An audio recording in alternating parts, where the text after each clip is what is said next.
Hi everyone and welcome, I'm Piotr and this is Daily Read, a place where we try to read something every day and learn something new.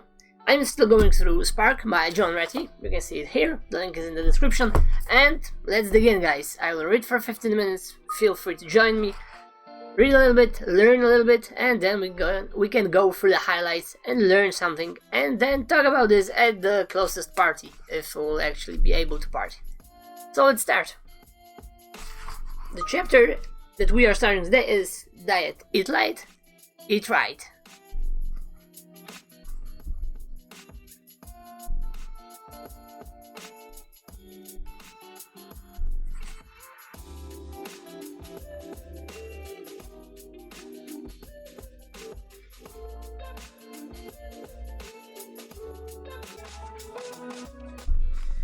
Okay, so eat light, eat right. As you can see, underlined a lot of that. There's a lot of points to be made, and let's start. Number first, the proven way to live longer is to consume fewer calories, at least if you're a laboratory rat. So does it make sense? Because I also read about that in some other studies somewhere else. But let's think about this. We know that when a cell is being divided, the telomeres are getting shorter. So at some point you are making a copy, the cells copy themselves, it's like a zero machine. You lose a little bit of information, it's not perfect, and after some time it's so not perfect that you just simply get old, age and die. That's the bottom line. So if you will actually make this cell divide a lot faster, because you will give the cell proper means to do it as fast as she possibly can, the cell will simply divide, right? Will grow.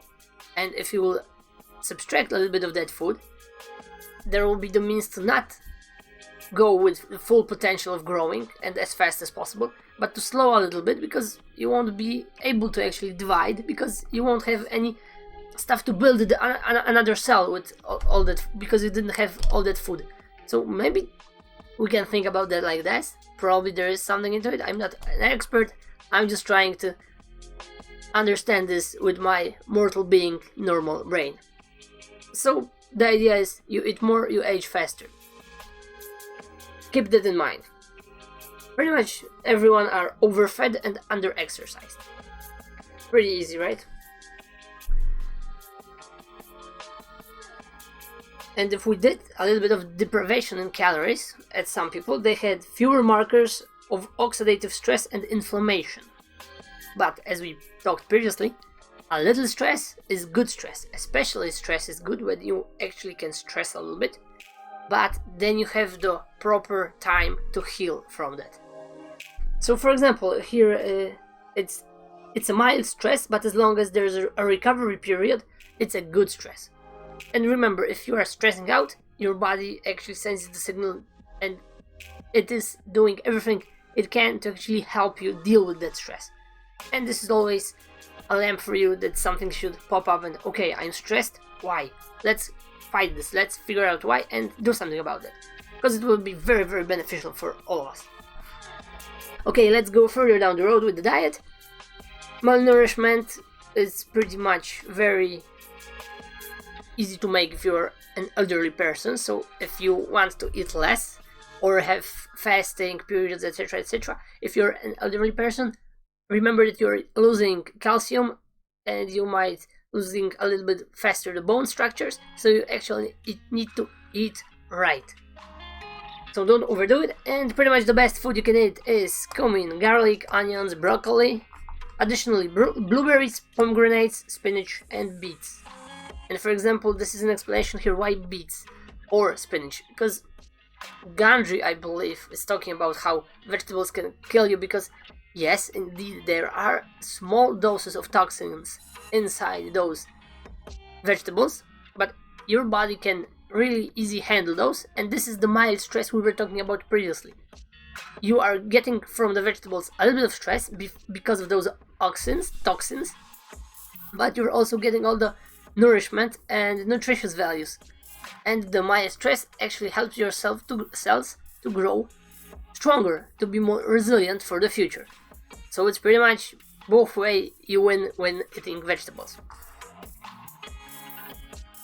And of course, whole grains is pretty much the best food because you want complex carbohydrates, not simple sugars, because then you are on a roller coaster when everything is spiking.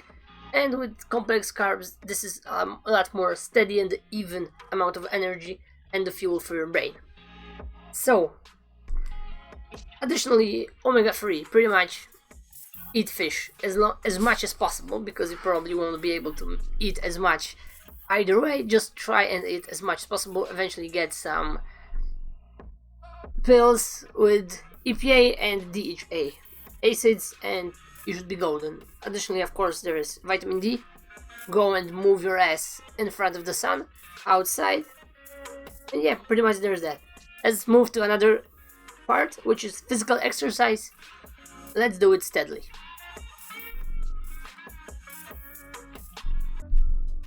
So physical exercise, steady does it. Pretty much as the chapter suggests, it's a lot better for you if you are doing something consistently, steadily, instead of rushing into stuff. I know that it might feel a little bit better because you think that you put in the work, because you are just simply rushing into it, where you started doing something, you hit the gym, and like for 3 days straight you're working out as much as possible, and pretty much then you probably will not be able to move around for like 2 weeks or something like that. It's very, very bad. It's hard because unfortunately this is the cognitive bias people have, that if I started, I don't want to waste my momentum and I will just simply keep pushing forward. This is good, but let's just take it easy. It's a lot better to just simply take it easy, take it slowly, and just focus. Do this on purpose. It's a lot harder actually if you think about this, because when you are moving rapidly, you're just using your, I would say, gut feeling, and just you feel like it, you do it. And actually moving calmly, steadily, and subtly, it requires your mental strength to actually not overdo, but still keep the level at some point. And this is how you go and move forward. It's like with any training whatsoever, right? You first start just walking, then walking a little bit faster, then you start running, then you start running a little bit longer. So remember to keep it steadily and do it on purpose. Be mindful about that. So let's go through the points for physical exercise. Pretty much the recommendation is 6 days a week you should train. Twice aerobic class or something like that, twice weightlifting, and balance and flexibility, which pretty much says that, well, you shouldn't feel like an elephant in a porcelain store.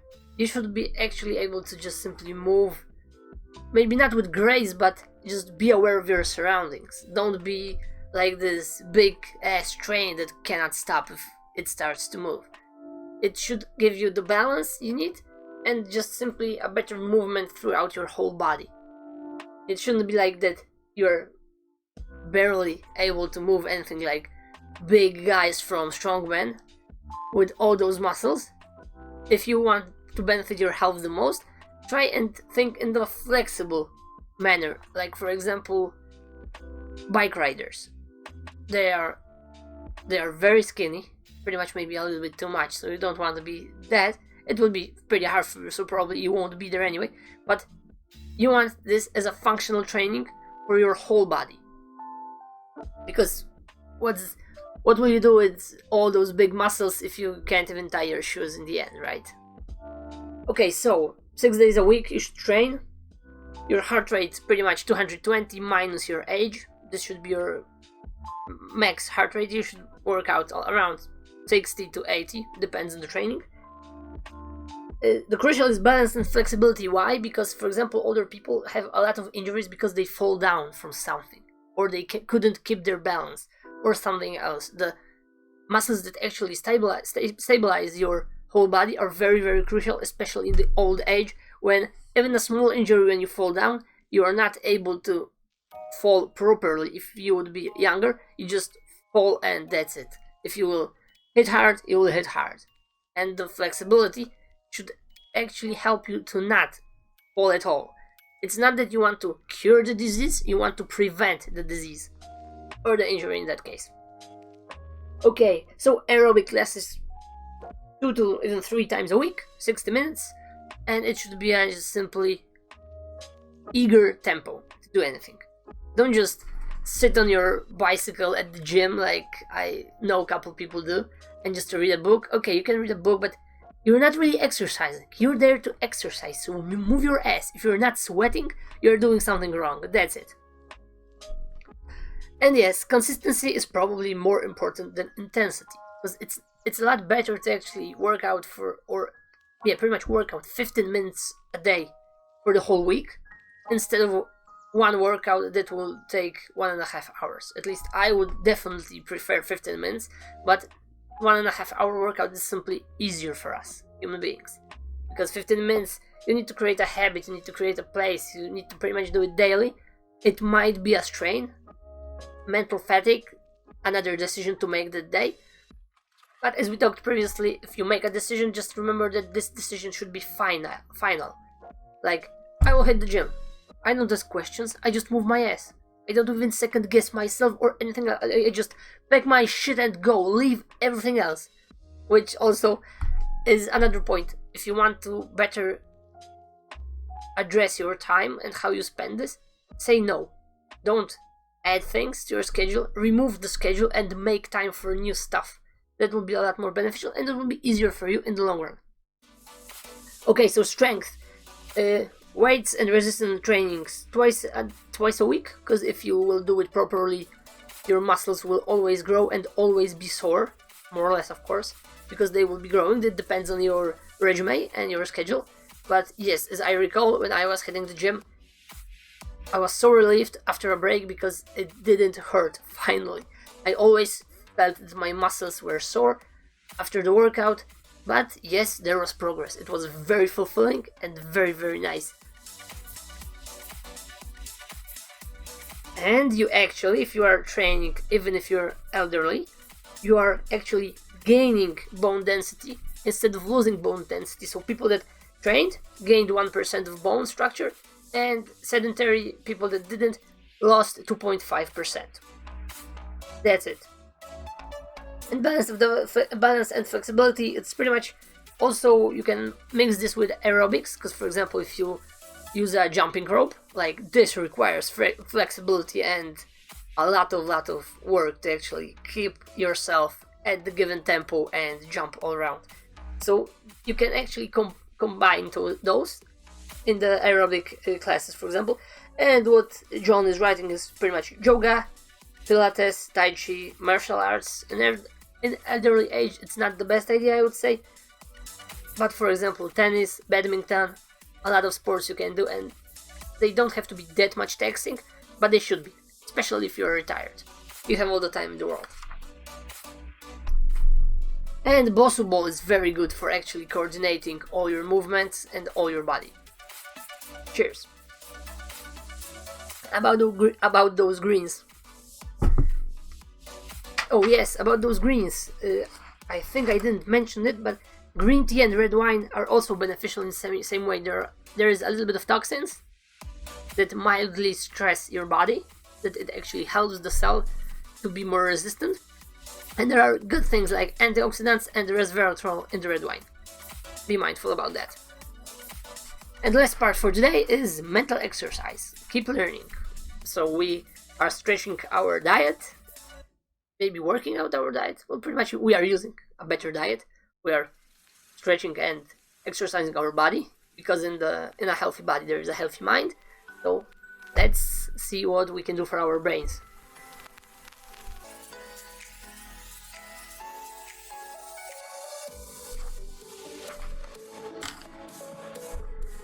So the final part for today, mental exercise. You need to keep challenging your mind.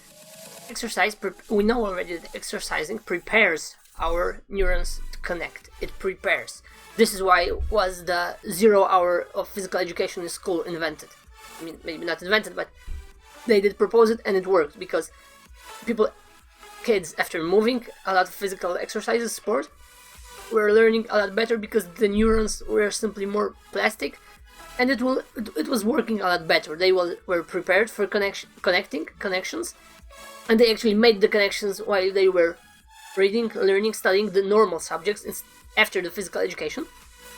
And after they go to homes, they pretty much just simply relaxed, and when they were sleeping, the brain was fixing everything around and connecting with the new information that got.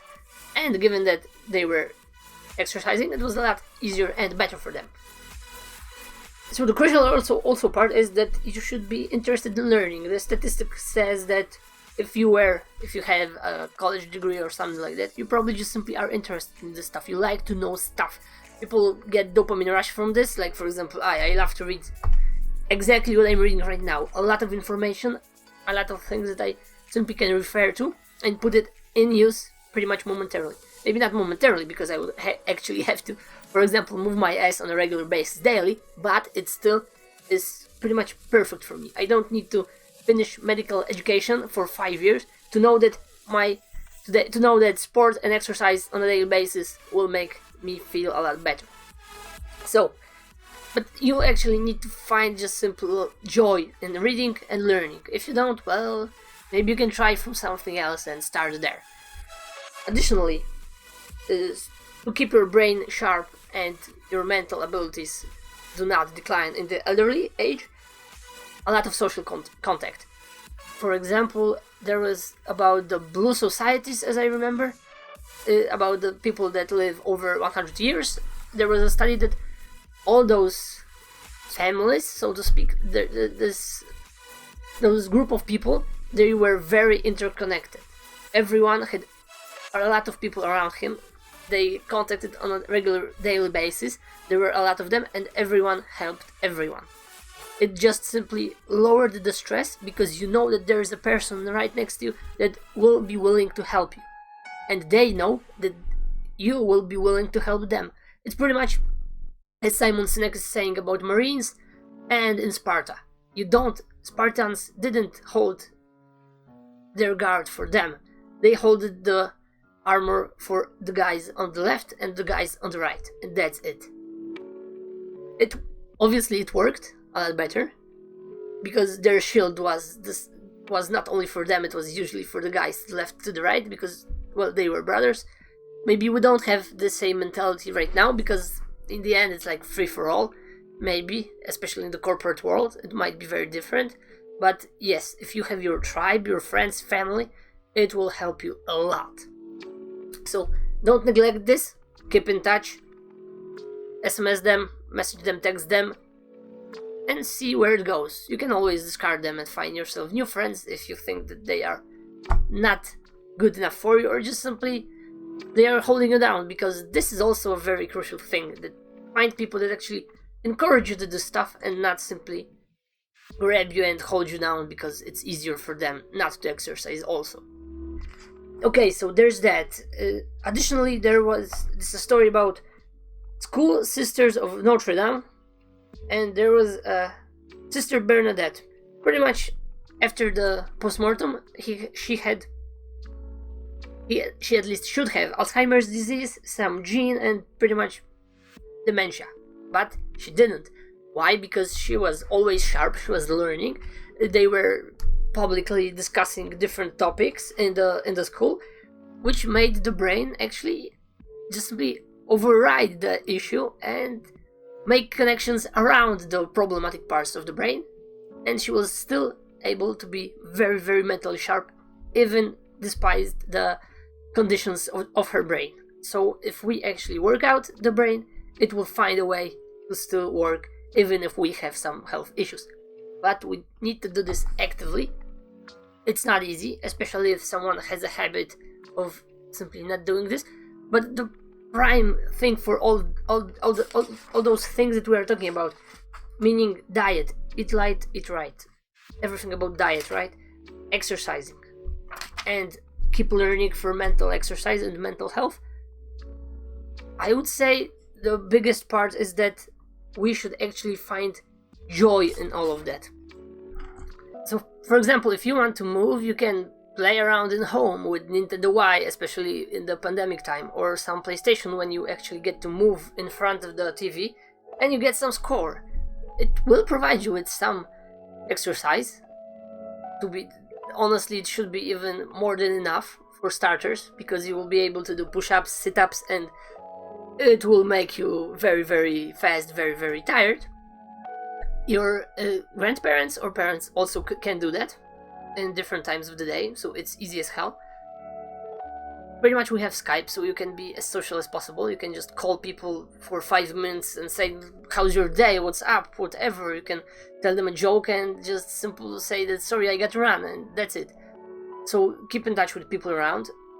If you, for example, don't like reading or you think that it is boring, I would say you didn't find the proper book. For example, one of the best fantasy books I've read just for the pleasure of reading fantasy, it was actually StarCraft, first part, as I recall. Liberty something. But the idea was that it was a very fast-paced book, written as a journal. The parts were very small, it was very simple to read, and it was nice. You didn't have to stick around for the whole chapter, for like 20 or 30 pages, and you didn't even remember what is it started about, and eventually you know the end. So simply try and figure out what do you like, just experiment. Take a book in your hand and just see. Maybe it will work, maybe not. Start with something small, so don't go for like 12 Rules for Life by Jordan Peterson, because it will be, well, it's not, for example, for me. I mean, I do try to read this, but I would start with something smaller. There are a lot of different books. I can recommend this in the description. You can check it out there. We will read some of those later on, and pretty much there's that, guys. Let me just recap quickly again. What are we having? We have our diet, exercises, and our mental exercises. So we need to train our body, we need to train our brain, and we need to give both the proper fuel to do that. So I hope you enjoyed this. I did rant a little bit today, but it was very nice. This chapter was great. Very, very much information on just simple couple of pages. And yes, like, if we think about that, it does make sense in the end. The problem is how to actually move your ass and do it. But I think we will be able to figure it out. At least I will try to figure it out. And that's that. There's that. Thanks for tuning in, and see you next time. Bye for now.